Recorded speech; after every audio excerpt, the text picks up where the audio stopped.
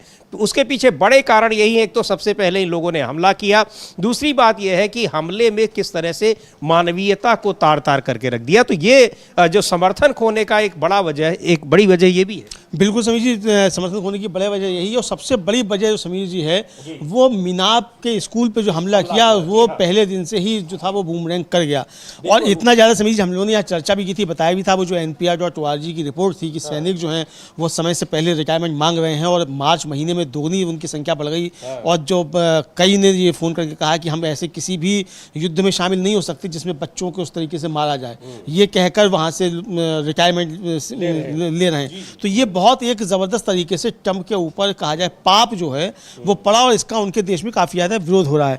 एक रिप्रेजेंटेटिव है don bear, और उन्होंने भी समीर जी ये साफ तौर पर कहा कि ये नैतिक लीडरशिप जो है ये इसकी घटिया नाकामी है, और ट्रंप के चुने हुए युद्ध के शुरुआती कामों में से एक ईरान में स्कूली बच्चों का नरसंहार था। ये बहुत संसद में उन्होंने कहा है, और सुनते हैं हम लोग कि क्या कुछ कहा है टॉम डेयर ने। और इस तरह के जो आरोप है वो लगातार ट्रंप, उनके प्रशासन और सेना पर भी लग रहे हैं। इस वजह से सेना के तमाम अधिकारी जो है वो प्री रिटायरमेंट ले रहे हैं, यानी समय से पहले वो नौकरी छोड़ रहे हैं। बहरहाल सुन लेते हैं पहले क्या कह रहे हैं संसद में ये dare. Mr. Speaker, I rise in strong support of this resolution. Let's not forget that one of the opening acts of this war of choice against Iran was the massacre of scores of school children, little girls, committed by our military in our name. And while the president mumbled futile lies to escape his responsibility as commander-in-chief, Hegseth did beat poetry about replacing politically correct legality with unhinged lethality. And if that wasn't reckless enough, it was amplified the president's own social media tirades where millions of people were reduced to targets in an early morning threat to obliterate an entire civilization. A contemptible failure of moral leadership. Well, sorry for being PC, but those kids would be alive today if Congress had done our job and restrained the president's lust for power. We have a chance to act before more lives are lost and more damage is done. And I've never been more embarrassed for my Republican friends in Congress who have alternated between total silence. तो कह रहे हैं don bear कि Trump के चुने हुए युद्ध के शुरुआती कामों में से एक ईरान में स्कूली बच्चों का नरसंहार था। अगर कांग्रेस ने अपना काम किया होता, यानी वो संसद के लिए कह रहे हैं, अमेरिकी संसद के लिए, और प्रेसिडेंट की सत्ता की लालसा को रोका होता तो वे बच्चे आज जिंदा होते। दुख की बात है कि हाउस रिपब्लिकन ने फिर से युद्ध खत्म करने वाले बिल को रोक दिया। नैतिक लीडरशिप की एक घटिया नाकामी, वो चूंकि एक वोट से वो गिर गया जिसमें कहा गया था कि इस युद्ध को रोका जाए। तो ये एक बड़ा आरोप डोनाल्ड ट्रंप पर है, और इससे वो बच भी नहीं सकते हैं, क्योंकि उनके अपने देश की रिपोर्ट जो है वो पेंटागन की रिपोर्ट बता रही है कि जो हमला हुआ था मीनाब पर वो अमेरिकी बैलिस्टिक मिसाइलों ने ही वो हमला किया था। हाँ, अमेरिकी बैलिस्टिक मिसाइलों ने ही हमला किया था, ये बताया जा रहा है साफ तौर पर, और ये वहीं की रिपोर्ट बता रही है। जी हाँ, अमेरिका की रिपोर्ट बता रही है कि जिस बैलिस्टिक मिसाइल से हमला किया गया वो किसी और के पास है ही नहीं। ईरान ने ही, मतलब जो अमेरिका ने ही हमला किया, वो बैलिस्टिक मिसाइल इजराइल के पास भी नहीं है।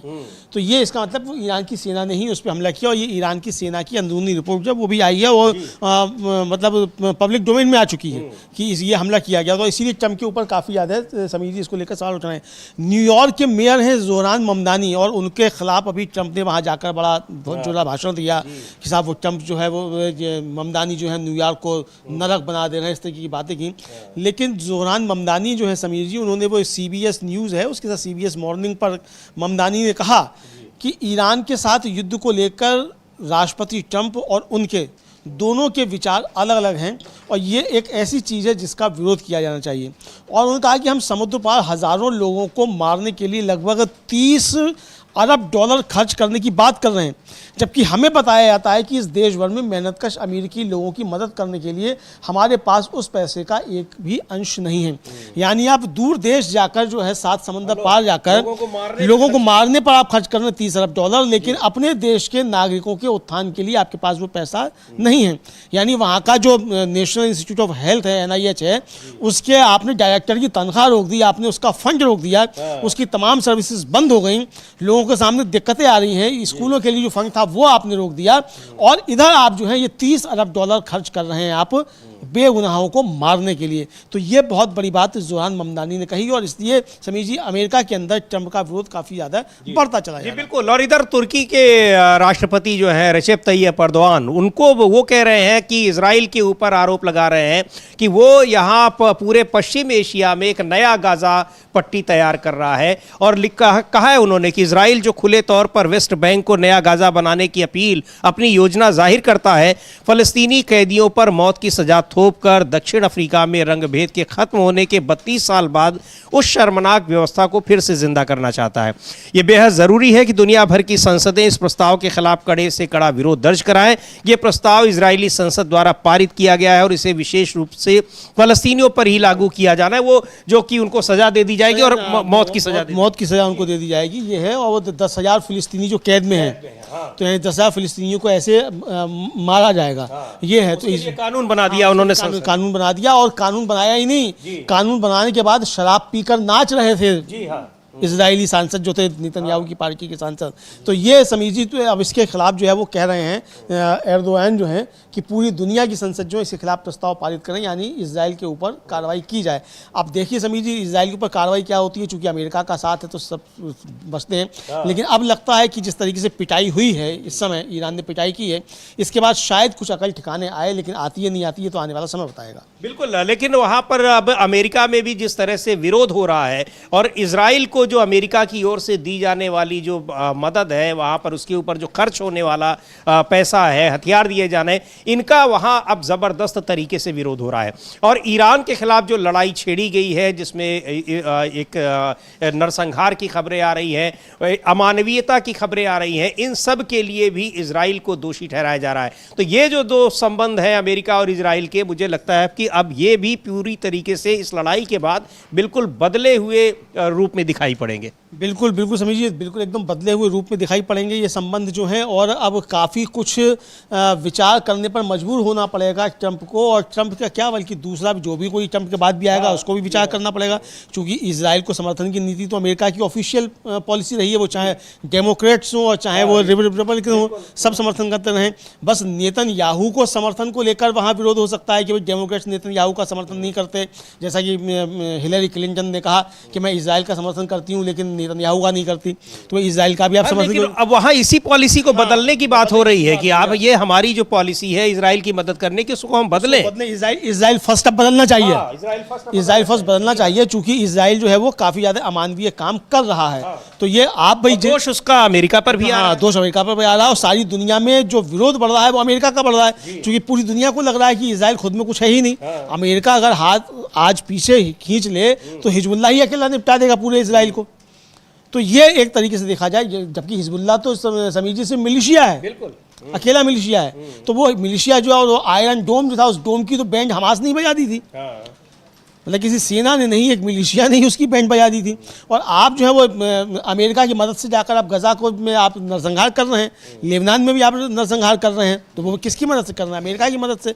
तो ये बार बार से उठ रहे हैं, और जैसा कि जो एक कैंट का हम लोगों ने सुनवाया भी था, उन्होंने तुरंत कहा था कि अब समय आ गया है कि इजराइल को जो अमेरिकी वार फंडिंग होती है उसको रोका जाए, तब जाके परिस्थितियां सुधरेंगी। जी बिल्कुल, तब जाकर परिस्थितियां सुधरेंगी। यानी वहां पर कि इजराइल को जो अमेरिका इतनी मदद दे रहा है, करोड़ों डॉलर की मदद वहां जा रही है, और उसका नतीजा ये हो रहा है कि अमेरिका को अलग से नुकसान युद्ध में झोंका जा रहा है और पूरी दुनिया में उसकी बेइज्जती हो रही है। तो ये सारी चीज़ें ऐसी हैं जो इस लड़ाई में, इस लड़ाई के परिणाम को कई एक मल्टी डायमेंशनल इसका इम्पैक्ट दिखाई पड़ रहा है कि कैसे पश्चिम एशिया की राजनीति बदलती दिख रही है, अमेरिका और इजराइल के बीच संबंध कैसे बदलते दिख रहे हैं, और पश्चिमी देश नेटो, वो तो इजराइल से उसने पूरी तरीके से हाथ खींच ही लिया है। तो बहुत सारे परिवर्तन हो रहे हैं, लेकिन इन सब को लेकर डोनाल्ड ट्रंप किस तरह से घिरे हुए हैं अमेरिका में, वो दिखाई पड़ रहा है कि वहाँ पर डेमोक्रेटिक पार्टी के सदस्य या फिर जो विपक्षी पार्टी के दूसरे लोग हैं, या वहाँ की आम जनता, वो किस तरीके से इस लड़ाई को लेकर ट्रंप के खिलाफ हो गई है। एक सांसद है, अमेरिकी सांसद एलेक्जेंड्रिया ओकासियो-कोर्टेस, वो कह रहे हैं, उनको भी हम लोग सुनेंगे कि ट्रंप ने ईरानी लोगों के खिलाफ नरसंहार की कार्रवाई करने के लिए अमेरिकी सेना का इस्तेमाल करने की धमकी दी है और धमकी लगातार देते ही रहे। वहाँ पर सेना उतारने की भी बात कर रहे थे, नौसेना के जरिए उन्होंने ब्लॉकेट किया है वहाँ पर पूरी तरीके से, आखिर उससे भी पीछे हट गए हैं जब चीन ने धमकी दे दी। और चीन ने उस तरीके से धमकी भी नहीं दी, केवल एक चेतावनी भर दी कि अगर आप वहाँ रोकेंगे अंतर्राष्ट्रीय जो जलमार्ग है तो फिर उसका जवाब दिया जाएगा, उसका नुकसान होगा। उसको देखते हुए ही वो बैकफुट पर आए हैं। लेकिन सबसे बड़ी बात यह है कि जो ये नरसंहार वाली बातें बार बार आ रही हैं, इसके लिए डोनाल्ड ट्रंप को उनके अपने देश में लोग बख्शने के मूड में नहीं दिख रहे हैं। बिल्कुल बिल्कुल समीर जी, उसमें बख्शने के मूड में उनको दिखाई नहीं पड़ रहे हैं। उनके खिलाफ विरोध काफ़ी ज़्यादा बढ़ता चला जा रहा है और जो अमेरिकी सांसद हैं अलेक्जेंड्रिया ओकासियो-कोर्टेज, वो साफ तौर पर कह रही हैं कि ये जो कांग्रेस मतलब संसद है उसको इस अराजकता को समाप्त करने के लिए अपनी शक्ति का प्रयोग करना चाहिए। अराजकता की संज्ञा दे रही है ट्रंप के इस ईरान युद्ध को। बिल्कुल, ईरान युद्ध को या ट्रंप प्रशासन को एक बार सुन लेते हैं क्या कह रही हैं वहां पर जो अमेरिकी सांसद हैं डोनाल्ड ट्रंप के प्रशासन के लिए।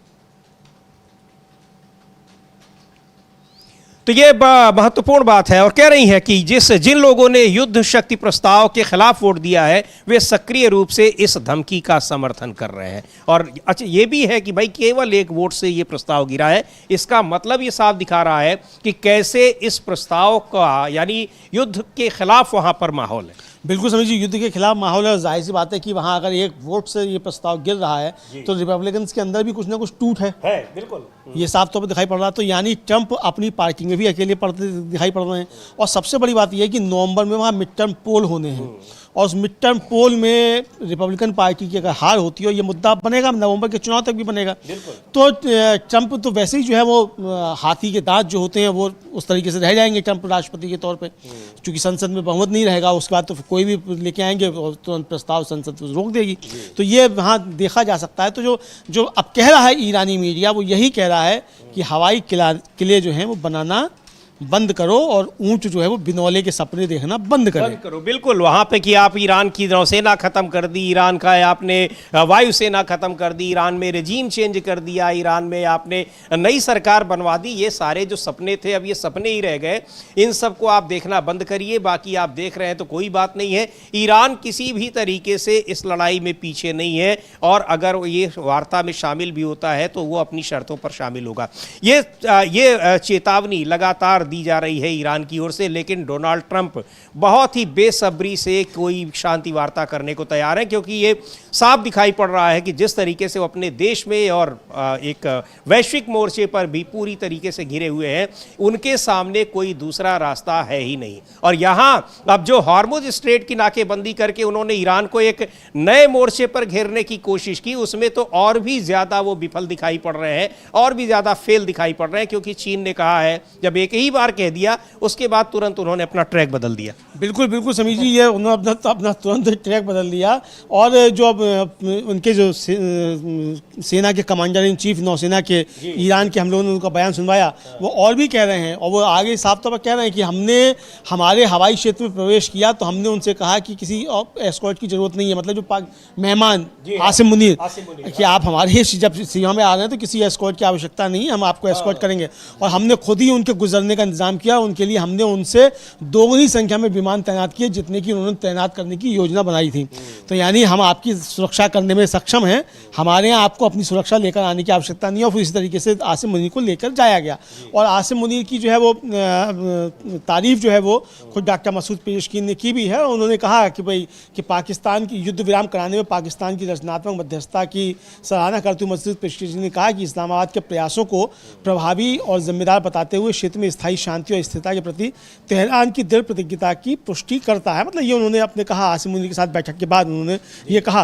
और उन्होंने स्पष्ट किया कि फारस की खाड़ी के अरब देशों में अमेरिकी सैन्य ठिकानों को ईरान के सशस्त्र बलों द्वारा हाल ही में निशाना बनाना देश पर थोपी गई आक्रामकता के जवाब में वैध आत्मरक्षा के दायरे में ही किया गया था।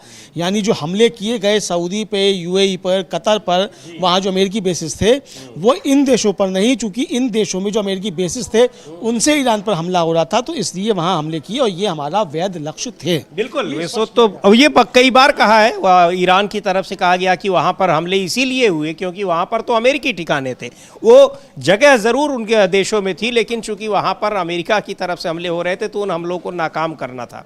ये बात बार बार हुई। अब मुझे जो हम लोग अब तमाम बातें चर्चा कर रहे हैं, रिपोर्ट्स आ रही हैं उनको देखते हुए साफ भी लग रहा है कि जो खाड़ी के देश हैं, अरब देश हैं, वो भी इस बात से मतलब मुतमईन है कि कैसे अमेरिका की वजह से उनको इन हमलों का सामना करना पड़ा। और जहां वो अपनी सुरक्षा की गारंटी एक तरह से उनको अमेरिका ने दे रखी थी, अमेरिका खुद अपनी सुरक्षा नहीं कर पा रहा है। तो ये बड़ा मसला है। और जो यहाँ पर भू राजनीतिक परिवर्तन की बात हो रही है, एक बड़ा परिवर्तन खाड़ी के इन देशों और अमेरिका के रिश्तों में भी अब दिखाई पड़ने वाला है। बिल्कुल बिल्कुल, ये साफ तौर पर दिखाई देगा समीर जी कि ये किस तरीके से अब ये खाड़ी देशों के साथ संबंध होते हैं।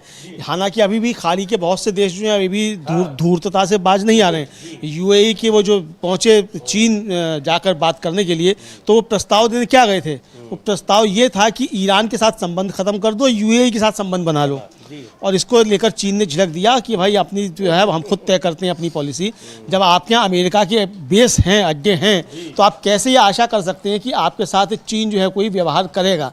बस उतनी ही आपके साथ डिप्लोमेसी रहेगी जितनी की आवश्यक है, लेकिन ईरान की शर्तों पर नहीं होगी। तो ये साफ तौर पर समझिए देखा जा सकता है। जी बिल्कुल, ये चीज़ें हैं और ये डेवलपमेंट लगातार दिखाई पड़ रहे हैं और कोशिश की जा रही है कि किसी तरीके से शांति वार्ता हो। चूँकि दुनिया के दूसरे देश भी इस प्रयास में लगे हुए हैं कि ये ईरान और जो अमेरिका इजराइल ने ईरान के खिलाफ लड़ाई छेड़ी है, वो लड़ाई किसी तरह से रुके। अभी तो युद्ध विराम है और युद्ध विराम लेबनान और इजराइल के बीच में भी हुआ है। अब उसका कितना पालन होता है नहीं होता है ये देखेंगे हम लोग, लेकिन कोशिशें जारी हैं कि इस लड़ाई को किसी तरीके से रोका जाए।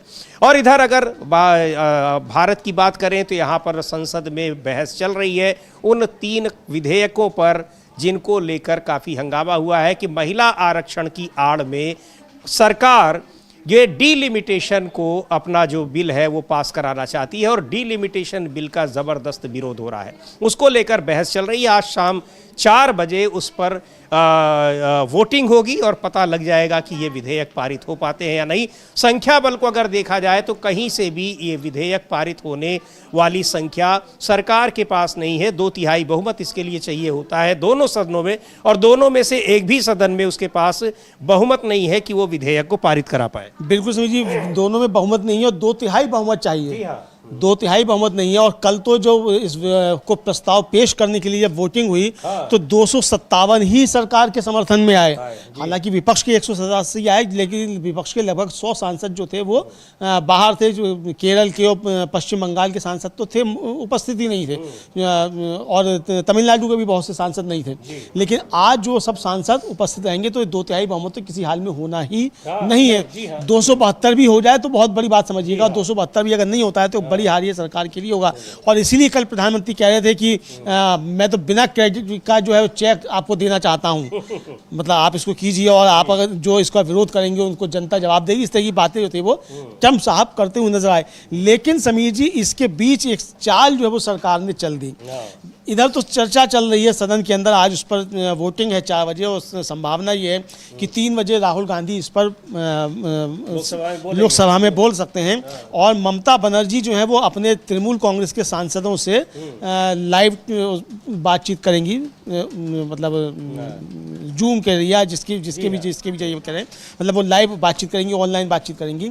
लेकिन ये संसद में बहस के बीच आधी रात में सरकार ने महिला आरक्षण कानून 2023 जो था उसके लिए नोटिफिकेशन जारी कर दिया और इसके प्रावधान जो है 16 अप्रैल 2026 से प्रभावी होंगे, यानी कल से ही प्रभावी होगा। और कहाँ जब प्रस्ताव पेश किया गया था तब कहा गया था कि ये 2034 तक जाके इसकी संभावना बनेगी, चूंकि 2026 की जनगणना के जब परिणाम आएंगे उसके बाद परिसीमन होगा तभी किया जाएगा। और अब ये है कि इसी पर हो। शशि थरूर ने आज बहुत कायदे से अपनी बात रखी और उन्होंने मांग की, शशि थरूर ने, कि भाई ये परिसीमन तो बाद में होगा जब तक कि जनगणना नहीं हो जाती है, आपके पास आंकड़े क्या हैं। और कल गौरव गोगोई ने भी पूछा था कि आप जो ये प्रस्ताव लेकर आ रहे हैं आपके पास क्या आंकड़े हैं जिसलिए आप जो है वो करना चाहते हैं 850 सीटें हो जाएं, कि किस आंकड़े के आधार पर 850 सीटें हो जाएंगी जब जनगणना नहीं हुई है।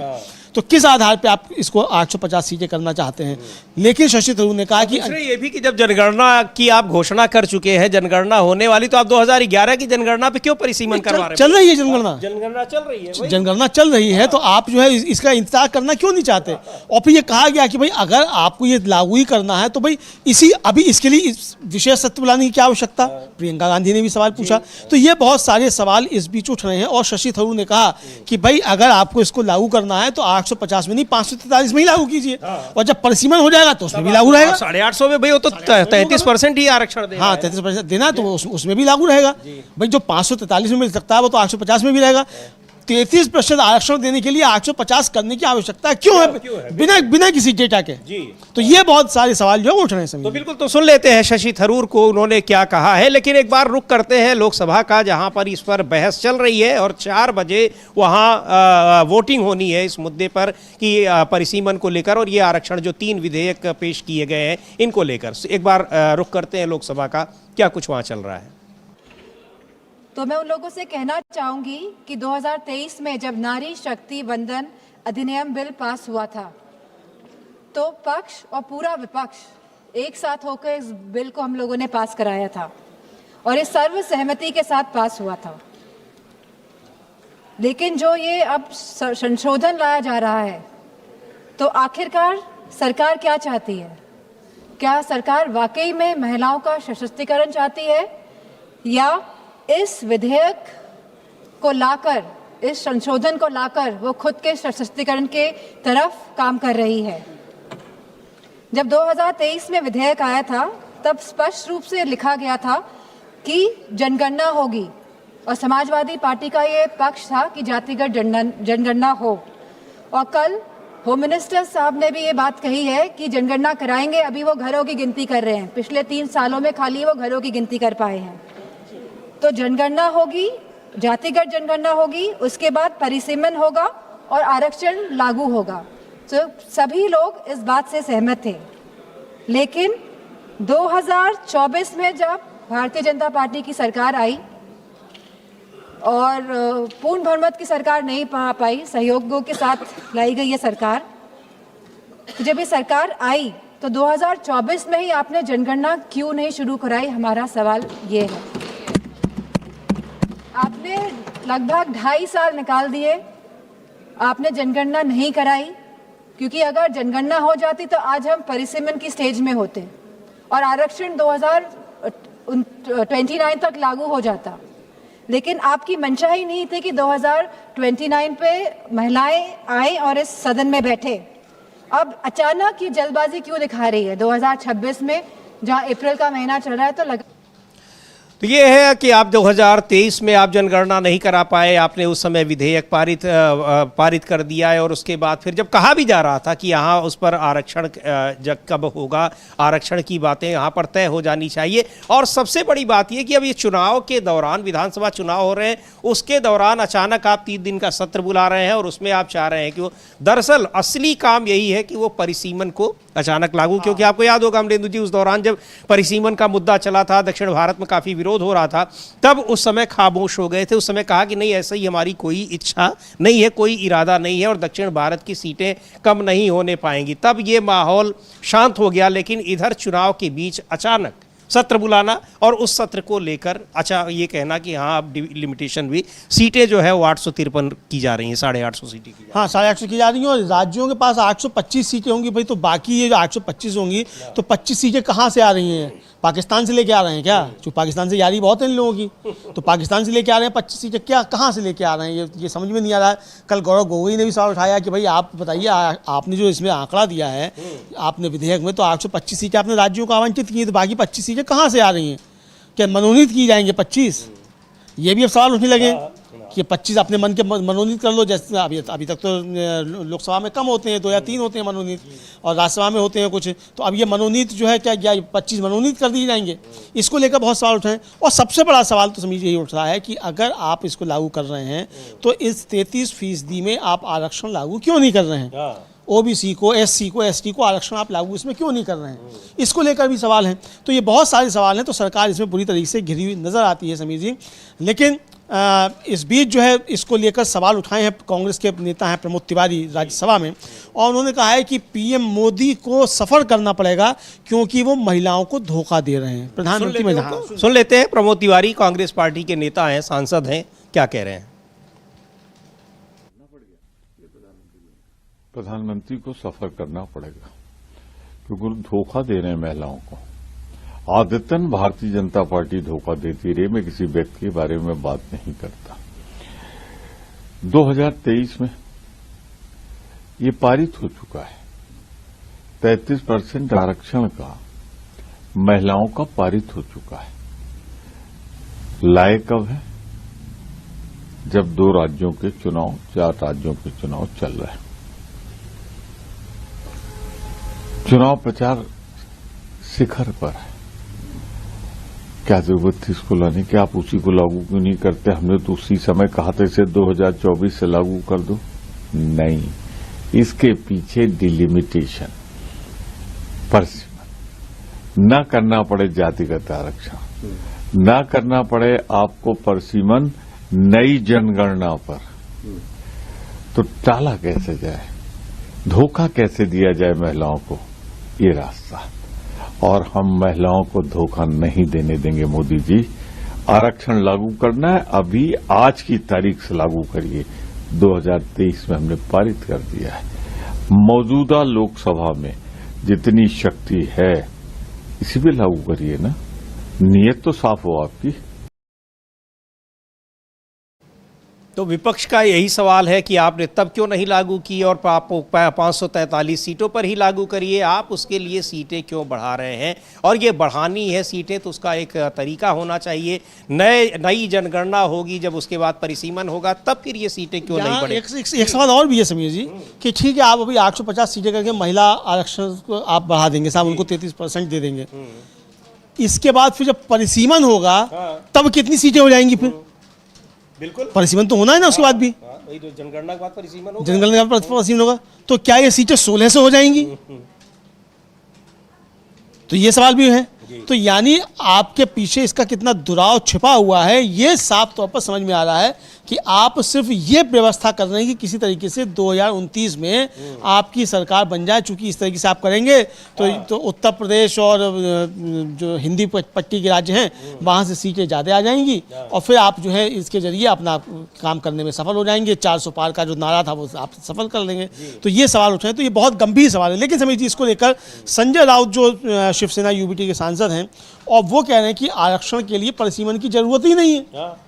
यही बात जो शशि थरूर कह रहे थे, तो हम सुन सकते हैं संजय राउत को सुनते हैं क्या कह रहे हैं कि क्यों लाया जा रहा है इस विधेयक को लेकर। इसका जो ये सत्र बुलाया गया है, सत्र में जो 3 विधेयक लाए गए हैं उनको लेकर जो आशंकाएं हैं विपक्ष की बिल्कुल स्पष्ट है। सुनते हैं संजय राउत को। डिलिमिटेशन की जरूरत नहीं है आरक्षण के लिए। सबने कहा है कि महिला आरक्षण 2023 में मंजूर हो गया है, आप लागू करिए और धमकियां मत दीजिए कि अगर आप नहीं सपोर्ट किया तो आपको राजनीतिक नुकसान उठाना पड़ेगा वगैरह वगैरह वगैरह। ये धमकियां क्यों दे रहे हो? हम देख लेंगे ना किसको नुकसान होता है, किसको फायदा होता है। देखिए, आप लोग जब चुनाव आते हैं तो महिलाओं के खाते में जो पैसा डालते हो ना वोट खरीदने के लिए, वो बंद कर दीजिए। फिर आपको पता चलेगा महिला किसके साथ है, तब पता चलेगा आपको। बिहार के चुनाव से पहले 10-10 हजार डालेंगे महिलाओं के खाते में। महाराष्ट्र में चुनाव आते हैं तो लाडली बहन के नाम पर और कुछ पैसा डाल देंगे, फिर और किसी राज्य में डालेंगे। ये बंद कर दो, फिर पता चलेगा मोदी जी को महिलाएं इस देश की किसके साथ है और किसके साथ नहीं। चलो हो गया।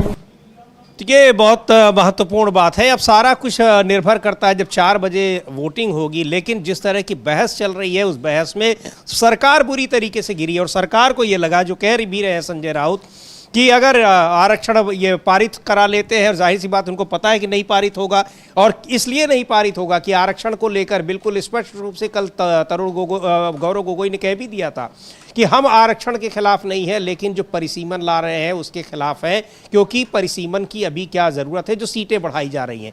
और अगर ये बिल गिर जाता है, जिसकी पूरी संभावना है, तो कहेंगे देखिए महिला आरक्षण को हम लागू कर रहे थे और इन्होंने लागू करने से मना कर दिया। कल एक ज़बरदस्त जो जब बहस हो रही थी, प्रियंका गांधी बोली, चूंकि प्रधानमंत्री ने कहा था कि 25 साल पहले लाया गया और लागू करने की, लेकिन कुछ लोग विरोध कर रहे थे। तो प्रियंका गांधी ने कहा ये कुछ लोग कौन थे? वो आप ही की पार्टी थी। आप ही की पार्टी थी।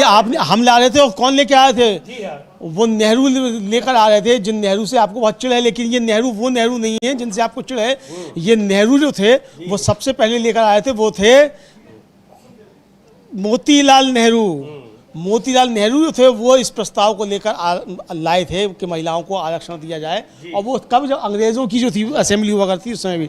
और इधर समीर जी, उन्होंने प्रियंका गांधी ने बहुत तगड़ा प्रहार जो है कल, वो जो चाणक्य समझे जाते हैं अमित शाह जी, उनके ऊपर किया। और उन्होंने कहा कि भाई चाणक्य भी शर्मा रहे होंगे और सब समझ में आ रहा है कौन क्या कर रहा है। वो एक छोटी सी, मुश्किल से 10-12 सेकंड की प्रियंका गांधी की है, हम लोग उसको सुन भी सकते हैं समीर जी। तो सुनते हैं क्या कहा था कल प्रियंका गांधी ने गृह मंत्री अमित शाह को लेकर। बनाया जा रहा है, हंस रहे हैं गृह मंत्री जी, हंस रहे हैं।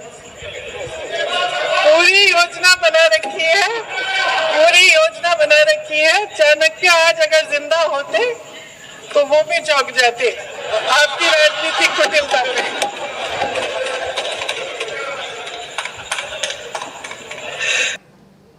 लेकिन सारी योजना लगता है धरी रह गई, क्योंकि विपक्ष ने उस पूरी योजना का जो उसके चीज़ें थी उसका पर्दाफाश कर दिया है कि आप आरक्षण से आपका कोई लेना देना नहीं है, आपका मकसद कुछ और है। और आरक्षण का आप नाम इसलिए दे रहे हो महिला आरक्षण का, ताकि आप जब गिर जाए विधेयक तो फिर आप विपक्ष के ऊपर उसका आरोप लगा दें। और महत्वपूर्ण बात समीर जी इसमें और भी समझ में आ रही है, ये सरकार को भी मालूम है कि ये प्रस्ताव गिर जाएगा, ये पास नहीं हो पाएगा। चूंकि बंगाल में चुनाव है और बंगाल में आपका मुकाबला ममता बनर्जी से है। ममता बनर्जी की पार्टी ने बड़ी संख्या में महिला उम्मीदवार उतारे हैं। तो आपको अब लग रहा है कि ज्ञानेश कुमार की मदद के बावजूद, और थोड़ी सी मदद सुप्रीम कोर्ट ने भी कर दी उसमें, उसके बावजूद आप चुनाव नहीं जीत रहे हैं।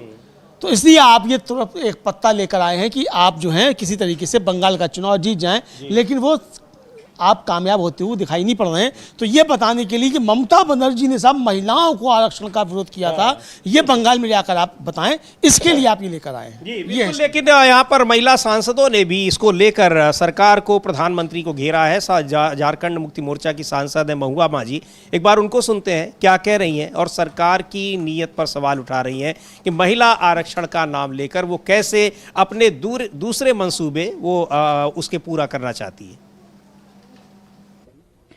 हमें ये समझ में नहीं आ रहा है कि जब ये सेंसस पास होने के बाद ही होना था तो ये 3 दिन का स्पेशल सेशन क्यों? ये तो ऑलरेडी डिक्लेयर्ड है कि विमेन रिजर्वेशन बिल आएगा और पूरे विपक्ष ने 2023 में साथ दिया था सरकार का, सबने बहुमत से उसे पारित किया था। तो बात ये हुई थी कि सेंसस और ये, तो अभी फिर 3 दिन का करके ये क्या पॉलिटिकल स्टंट है, यही हमें जानना है। हम सभी चाहते हैं कि महिला रिजर्वेशन हो। हम लोगों ने भी बहुत आवाज उठाई थी, बहुत हमने भी इसको लेकर कई जगह धरना प्रदर्शन और सब कुछ किया, पार्लियामेंट में भी हमने आवाज उठाई, कई पार्टियों ने इस पर पहल की। और जब ये 23 में हो गया तो 24 में जो इलेक्शन हुआ था MP और MLA का, तो उस समय भी महिलाओं में बहुत उम्मीद आई थी, उम्मीद जगी थी। मैं विमेंस कमीशन की चेयरपर्सन रही हूँ झारखंड की, तो मेरे पास इतने फोन आया उस समय 23 में कि मैडम हम लोग भी 2024 का चुनाव लड़ेंगे, MP इलेक्शन लड़ेंगे ये, क्योंकि हमारे यहाँ ऑलरेडी हमारे माननीय मुख्यमंत्री हेमंत सोरेन जी ने महिलाओं के लिए बहुत कुछ किया है और कर रहे हैं। वहाँ 50% रिजर्वेशन है पंचायत चुनाव में, तो पंचायत में वो चुन के आ ही रही है, मुखिया बन रही है, जिला परिषद चुनाव लड़ रही है। तो ऐसे में मैया सम्मान योजना, और पहले ट्रैफिकिंग की समस्या थी भाजपा के कार्यकाल में, लेकिन हेमंत सोरेन जी ने उसे खत्म कर दिया। मैया सम्मान योजना, सावित्रीबाई फुले किशोरी समृद्धि योजना, फूलो जानो आशीर्वाद योजना, फोटो हो खेल योजना, तरह तरह से उनको सशक्त कर रहे हैं। ऐसे में ये बिल आने के बाद महिलाएं जो तैयार हैं, बैठी हैं, उनको खुशी हुई थी, लेकिन उस समय वो टल गया क्योंकि सेंसस और परिसीमन नहीं हुआ था। अब 3 दिन का जो सत्र है, आखिर इसकी वजह क्या है? ऑलरेडी ये डिक्लेयर्ड है, इसकी वजह कोई ऐसा अगर होता तो 2 तारीख तक हमारा बजट सेशन चल रहा था, उसी समय इसको लाके बता सकते थे कि हमें करना है। अभी मानसून सत्र भी 1-1.5 महीने के बाद आने वाला, उसमें भी कर सकते थे।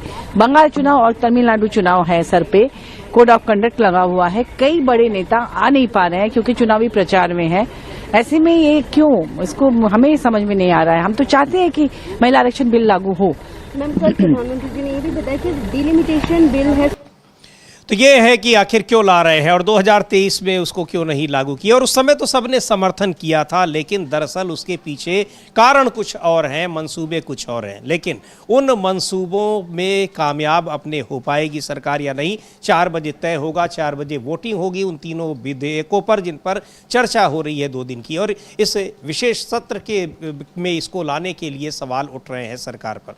देखते हैं क्या कुछ होता है, रहेगी नज़र। और ये चर्चा बहुत गंभीर चर्चा चल रही है। 3 बजे उसमें शायद राहुल गांधी को भी बोलना है, नेता प्रतिपक्ष लोकसभा में, और फिर 4 बजे उस पर वोटिंग होगी। तो इन पर हमारी निगाह रहेगी। आप बने रहिए डीवी लाइव के साथ। इस कार्यक्रम को अब यहीं समाप्त करते हैं। मुझे और अमलेंदु उपाध्याय को दीजिए अनुमति। नमस्कार।